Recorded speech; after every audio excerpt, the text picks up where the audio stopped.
Hola, bienvenidas.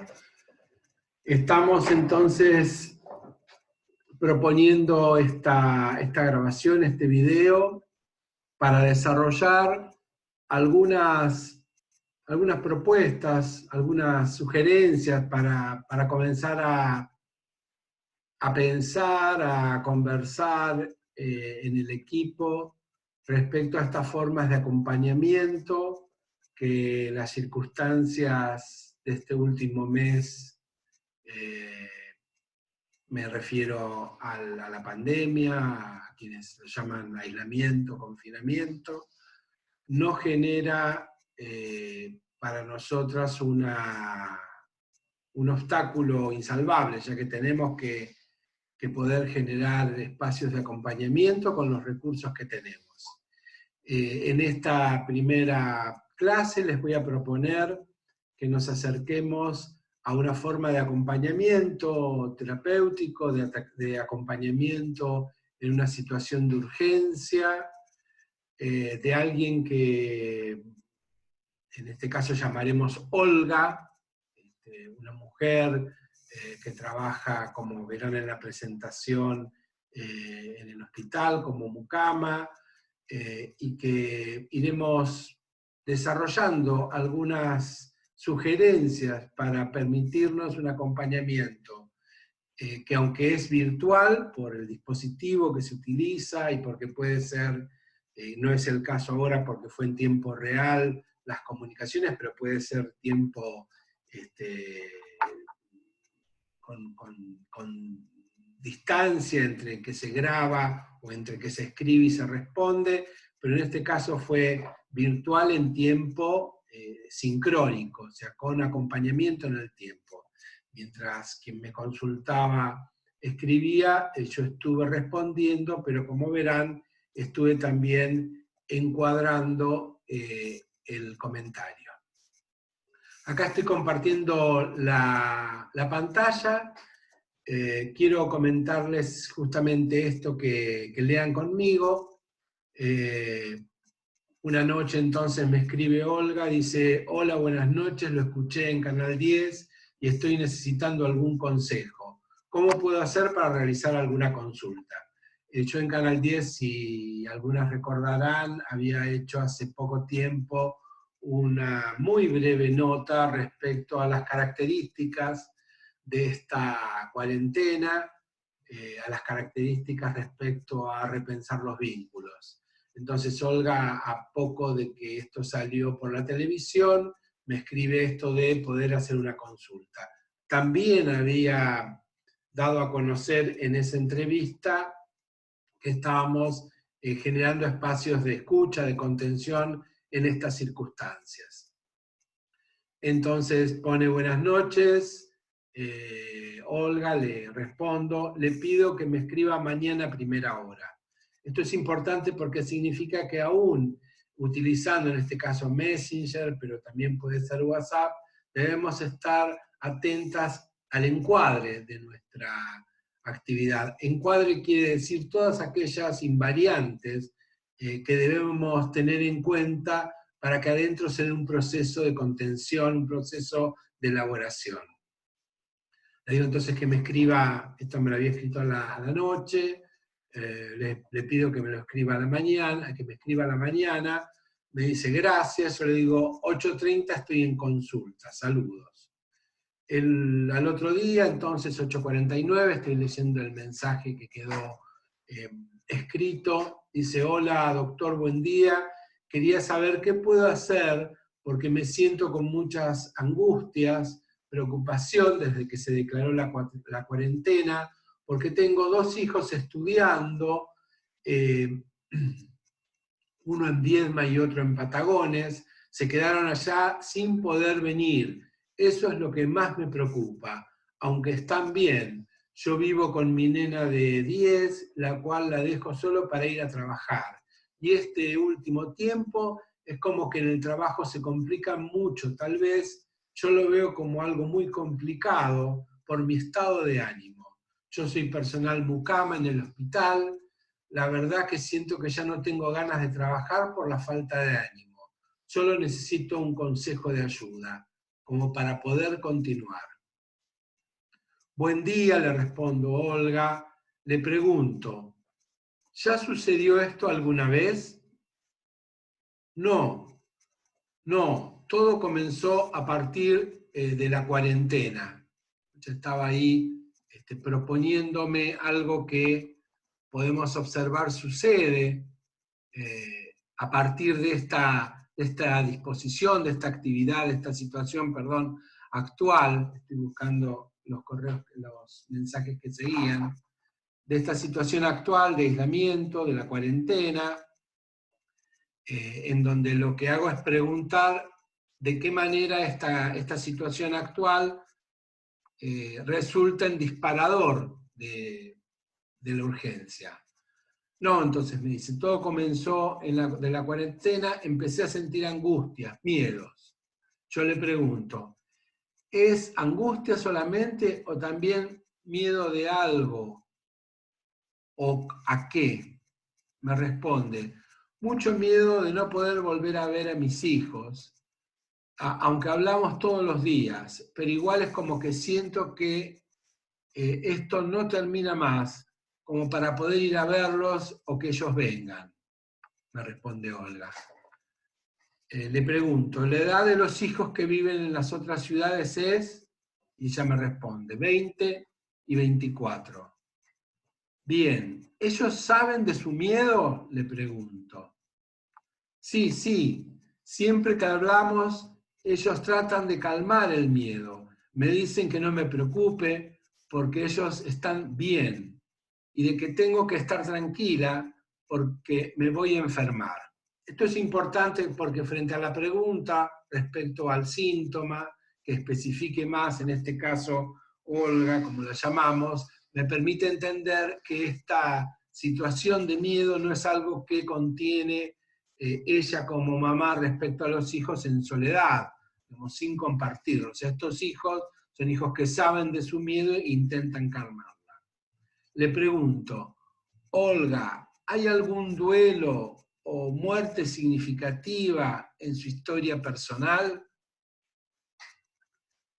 No reciente, me contesta, pero hace 26 años se me murió mi primer hijo. Ese dolor nunca lo he podido sacar de mi vida, me responde. ¿Por qué mi pregunta respecto a un duelo? Porque habiéndome informado que la situación es miedo, la situación es miedo a perder, y por otro lado viendo que sus hijos de 20 y 24 que estaban a distancia sabían de su miedo y trataban de contenerla, empaticé con que esta mujer lo que estaba posiblemente dando cuenta sus síntomas sin que ella pudiera explicitarlo, era un miedo, una pérdida anterior más que un miedo, un duelo, como ella está diciendo acá, hace 26 años, su hijo mayor tiene 24, hace 26 años perdió su primer hijo, y agrega, ese dolor nunca lo he podido sacar de mi vida. Yo ya elaboro una propuesta de acompañamiento y le escribo, bueno, Olga, le voy a dar una tarea. Ok, me propone, me responde. Esto de la tarea es muy importante porque no solamente ya tenemos una idea de cómo podemos acompañar, sino que preparamos en la consulta la idea de que va a tener que seguir trabajando, que va a tener que hacer algo por sí misma. ¿Cuánto tenía su hijo cuando murió? Le pregunto. 4 meses, me contesta. O sea que hoy tendría 26 años y medio. Sí. Estas preguntas que ahondan un poco en la situación no elaborada, en el duelo no elaborado, también permiten que vaya preparándola a la mujer para dar cuenta de la dificultad, porque en la tarea que le voy a proponer hay una dificultad. Entonces le pongo, le voy a pedir que encuentre 3 o 4 hojas, que escriba una carta que tenga de extensión esas hojas, en donde le diga a su hijo, como si fuera un bebé, no se preocupe, le pongo, los bebés entienden por el tono de voz de su madre, y también como si fuera un joven de 26 años. todo lo que se le ocurra. Acá utilizo en la tarea la propuesta de la escritura como abordaje, nosotros le llamamos escribir piensa en el abordaje clínico, pero en el caso del abordaje terapéutico, de la urgencia, la escritura puede servir cuando ha pasado cierto tiempo la situación traumática, la situación de dolor, para elaborar. Ella hace, cuando le propongo esto, cuando termino diciéndole esto de que escriba todo lo que se le ocurra, en ese cuadro de diálogo hace un signo, un emoticón, se dice, hacia abajo. Fíjense que hasta los lapsus, los emoticones, son vías para comunicarnos. Yo no le hago referencia a eso, pero me doy cuenta que con ese no me gusta, algo pude tocar. Y le agrego, no tiene que escribir esa carta de un tirón. Mantenga estos días las hojas con usted,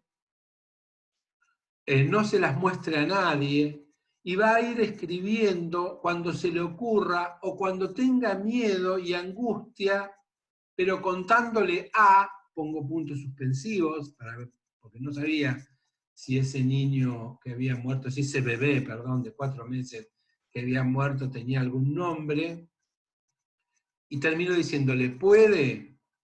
Acá la tarea tiene 2 características. Una es la escritura, como les proponía, y después esta idea de un tiempo, la escansión en el tiempo, la separación en el tiempo de la tarea, que permite ir generando un abordaje de acompañamiento a través de la tarea. La persona tiene en mente esa tarea, Olga va a tener en mente su tarea y va a poder ir pensando que tiene ese trabajo por hacer, pero además es posible que utilice algún recurso de esta tarea en los momentos en donde aparezca el miedo.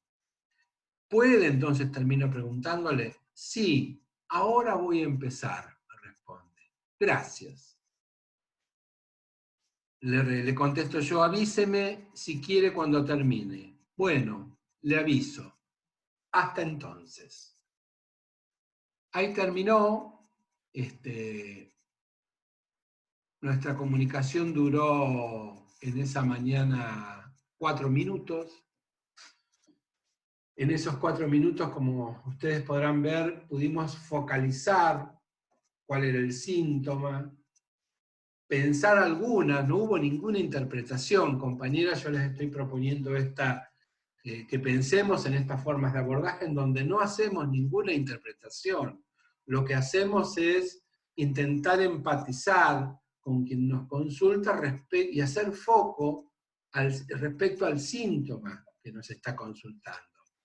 Otra cosa que quiero señalar para ir terminando con esta breve grabación, ya que les propongo que preguntas, comentarios sobre esto que hicimos para continuarlo, es que en estas formas de acompañamiento no solamente no hacemos interpretación, sino que lo que proponemos es mirar, alojar, tratar con ternura, ya hemos hablado de esto el año pasado bastante, tratar con ternura quiere decir con miramiento, con empatía, con buen trato, abrigar a la persona en el sentido de pensar con ella, de comunicarnos con ella y de hablar respecto del síntoma de urgencia, en este caso hay una urgencia, porque era un síntoma que estaba volviéndose cada vez más